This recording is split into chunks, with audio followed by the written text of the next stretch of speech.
And then, as a second thought, why should she come at all? I was Isa Whitney's medical adviser, and as such I had influence over him.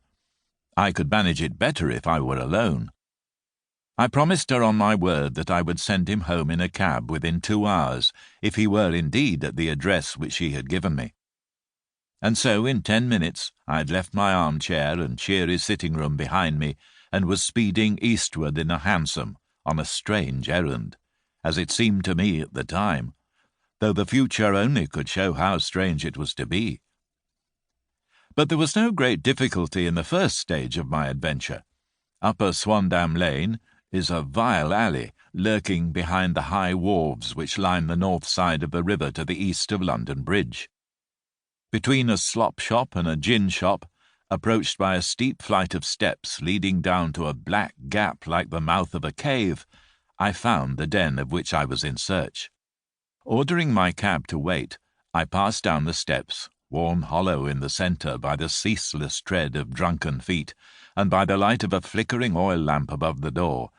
I found the latch and made my way into a long, low room, thick and heavy with the brown opium smoke, and terraced with wooden berths like the forecastle of an emigrant ship.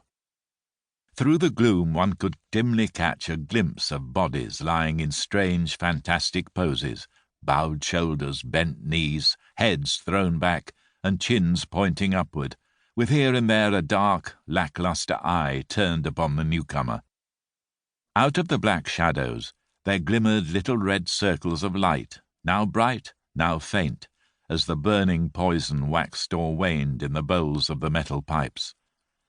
The most lay silent, but some muttered to themselves, and others talked together in a strange, low, monotonous voice, their conversation coming in gushes, and then suddenly tailing off into silence, each mumbling out his own thoughts and paying little heed to the words of his neighbour. At the farther end was a small brazier of burning charcoal, beside which, on a 3-legged wooden stool, there sat a tall, thin old man, with his jaw resting upon his 2 fists and his elbows upon his knees, staring into the fire. As I entered, a sallow Malay attendant had hurried up with a pipe for me and a supply of the drug, beckoning me to an empty berth. "Thank you, I've not come to stay," said I. "There's a friend of mine here, Mr. Isa Whitney, and I wish to speak with him." There was a movement and an exclamation from my right, and peering through the gloom, I saw Whitney, pale, haggard, and unkempt, staring out at me. "My God, it's Watson," said he. He was in a pitiable state of reaction, with every nerve in a twitter. "I say, Watson, what o'clock is it?" "Nearly 11. "Of what day?" "Of Friday, June the 19th. "Good heavens, I thought it was Wednesday."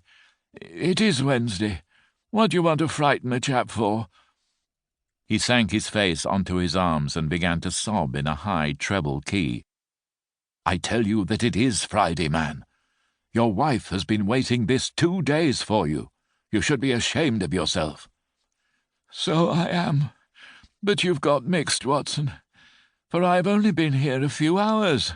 3 pipes, 4 pipes, I forget how many. But I'll go home with you.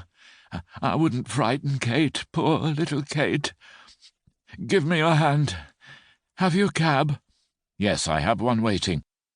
"Then I shall go in it. But I must owe something. Find what I owe, Watson. I'm all off colour. I can do nothing for myself." I walked down the narrow passage between the double row of sleepers, holding my breath to keep out the vile, stupefying fumes of the drug, and looking about for the manager.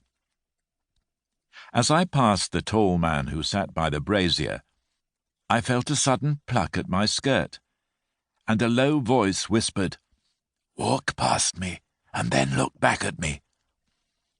The words fell quite distinctly upon my ear. I glanced down.